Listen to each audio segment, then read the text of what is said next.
we start anything, I just wanted to start out with a little prayer and just talk to God. God, thank you for another day. Thank you for bringing me into another war room, because that means that it's another Saturday, which means you brought me through another week, and you brought all these people watching through another week. Whether the week was hard or whatever happened to the week, we're at another week and we're at another Sabbath rest. Please help us to be able to draw near and closer to you, and help this word to be able to minister to somebody. In Yeshua's name, amen. Hey guys, welcome to the War Room, and today we're going to be talking about who is your counsel. That's the subject for today. In the book of Proverbs 13 verse 20, the Bible tells us, King Solomon to be specific, he tells us that how you end up in life depends on who you hang with and who you take counsel from. In Proverbs chapter 13 verse 20, it states that he that walketh with wise men shall be wise, but a companion of fools shall be destroyed. So today, to better explain that viewpoint on who you hang out with is how you end up, we're going to be talking about the story of Esther. A lot of you have probably heard about Esther, but probably not in this way. We're going to be talking about how the different characters in this story have a way of changing how they would have ended up depending on who tells them what to do. Well, not tells them what to do, but who gives them advice. We start out with the tone and the setting of the empire of the Persians and the Medes. And this empire at the time was ruled by King Xerxes. Well, Xerxes wasn't actually his name, it was just his title, like Pharaoh or Emperor. They don't actually say what his name was. And that's his name in Greek, but his actual Persian name was Ahasuerus. But it's a hassle to pronounce Ahasuerus, so I'm just going to pronounce his Greek name, Xerxes. I don't know about you, but I don't know anyone who turns out that hard, okay? 180 days, man, like, for real. And after the 180-day feast, he throws another feast for 7 days. But he kind of owned, like, but he ruled over 127 provinces. And his kingdom spanned from India all the way in Asia to Ethiopia. That's 26,000 miles in between the two of those places. And that's just a straight line. That's not even covering the whole entire landmass. So I would party too. I'd be like, I got bank. I can party. During King Xerxes' turn up, okay, he happens to get very drunk, not surprisingly.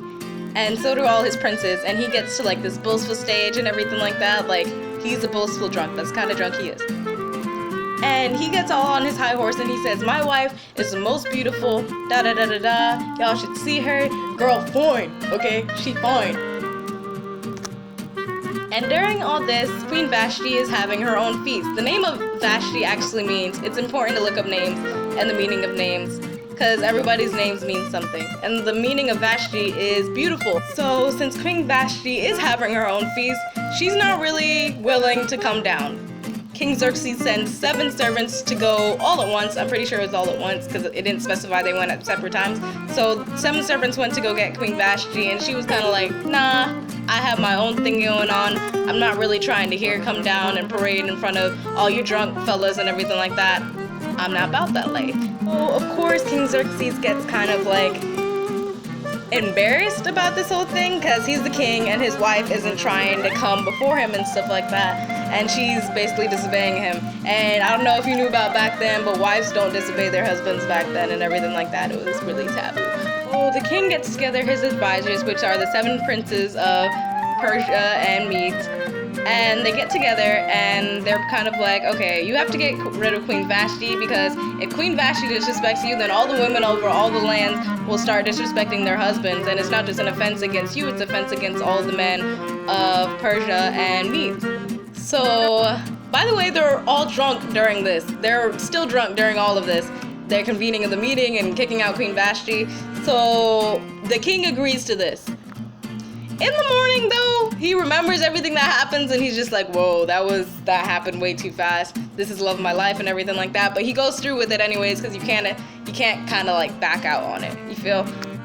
And that just goes right back to what this segment is about. Who is your counsel? Who is advising you? They advised him to get rid of his wife, who was in the right in the first place, because I don't want to come before you with all your drunken friends and stuff like that, just for you to parade me around like a fancy horse or a fancy car or something like that. There was no cars back then, so I'm going to say a horse. How many people know that God is a good God? And Queen Vashti wasn't killed. She was just sent out of the palace. And I'm pretty sure she had some type of treasury like saved up and everything like that. So I think that she was okay. Like, I don't think she really wanted to be queen anyways because she didn't want to be in that situation anymore. I don't know if y'all remember the verse from last week when I was talking about Joseph, but in Genesis 50:20 it says that God can turn around anything for good. In Genesis 50:20, in the story of Joseph, it says, "But as for you, ye thought evil against me, but God meant it unto good, to bring to pass as it today, to save much people and to cause them to live."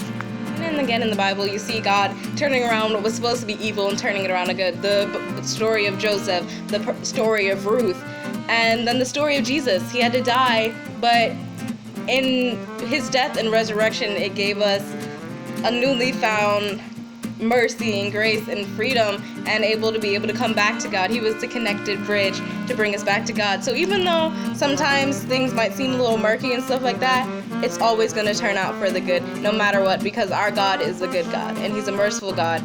And when you seem like it's at your lowest, it's going to turn out and it's going to not only be good for you, but it's going to be good for so many people around you.